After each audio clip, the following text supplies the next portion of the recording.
नमस्कार। आज हम एक बहुत ही दिलचस्प सवाल पर बात करने वाले हैं, मानव और सामाजिक विकास के सिद्धांत। तो चलिए इस सफर की शुरुआत एक बहुत ही बुनियादी लेकिन गहरे सवाल से करते हैं। हम आखिर वो बनते कैसे हैं जो हम हैं? क्या ये सब हमारे जीन्स का खेल है, या फिर हमारे आसपास का माहौल हमें बनाता है, या कुछ और ही है? सवाल बड़ा है और इसका जवाब भी कह सकते हैं कई परतों में छिपा है। अच्छा, इन सवालों को समझने के लिए ही हम इस्तेमाल करते हैं विकास के सिद्धांतों का। ये सिद्धांत आप कह सकते हैं एक तरह के फ्रेमवर्क हैं जो हमें समझाते हैं कि इंसान और समाज वक्त के साथ कैसे बदलते हैं, और ये बदलाव सिर्फ शारीरिक नहीं होता, बल्कि हमारे सोचने के तरीके और हमारे रिश्तों में भी होता है। तो आज हम इसे 4 हिस्सों में देखेंगे। सबसे पहले विकास का ब्लूप्रिंट क्या है, फिर शरीर और मन का विकास कैसे होता है, इसके बाद देखेंगे समाज का क्या असर पड़ता है, और आखिर में ये सब जानना इतना जरूरी क्यों है। तो शुरू करते हैं पहले हिस्से से, विकास का ब्लूप्रिंट। चलिए यहीं से अपनी समझ की नींव रखते हैं। अब आते हैं दूसरे हिस्से पर, शरीर और मन का विकास, मतलब हमारे अंदर से ये शुरुआत कैसे होती है। देखिए, हमारे शारीरिक विकास के ना 2 बड़े मजेदार नियम हैं।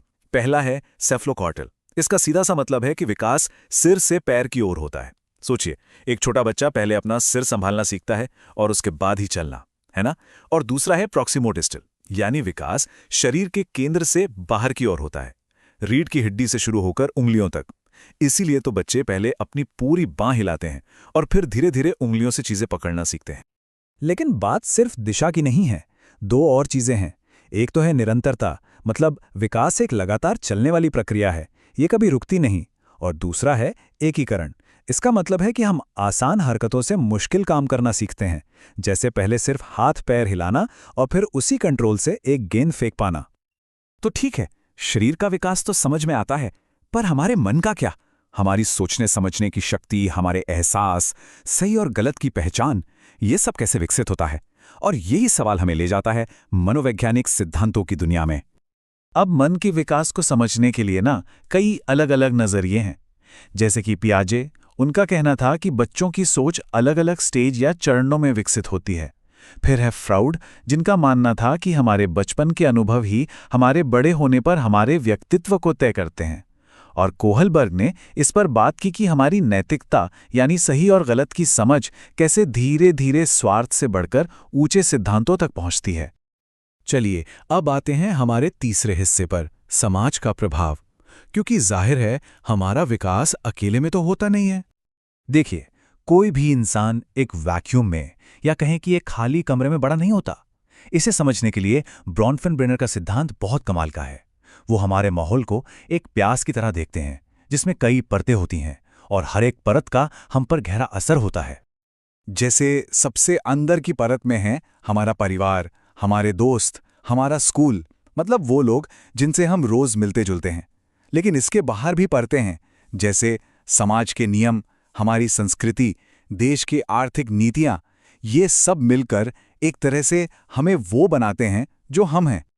और ले वाइगॉट्स्की की ये बात इस विचार को कितनी खूबसूरती से सामने रखती है। दूसरों के जरिए हम खुद बनते हैं।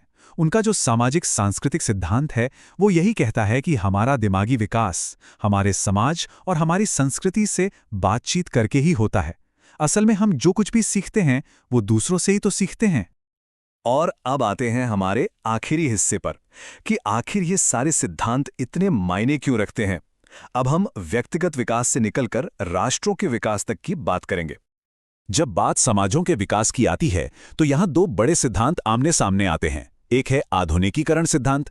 ये मानता है कि दुनिया के सारे समाज एक ही रास्ते पर चलते हैं, पारंपरिक से आधुनिक बनने के रास्ते पर। लेकिन दूसरा है निर्भरता सिद्धांत, जो एक बिल्कुल अलग तस्वीर दिखाता है। इसका तर्क है कि पूरी दुनिया की जो आर्थिक व्यवस्था है वो कुछ ऐसी है कि गरीब देश हमेशा अमीर देशों पर निर्भर बने रहते हैं, और यही असमानता उनकी तरक्की में रुकावट डालती है।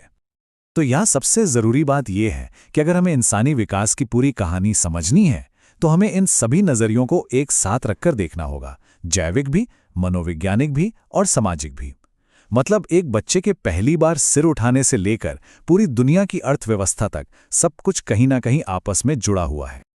और आखिर में एक सवाल सोचने के लिए, कि क्या हमारा विकास पहले से तय है या फिर हमारे पास इसे एक शक्ल देने की, इसे बदलने की ताकत है।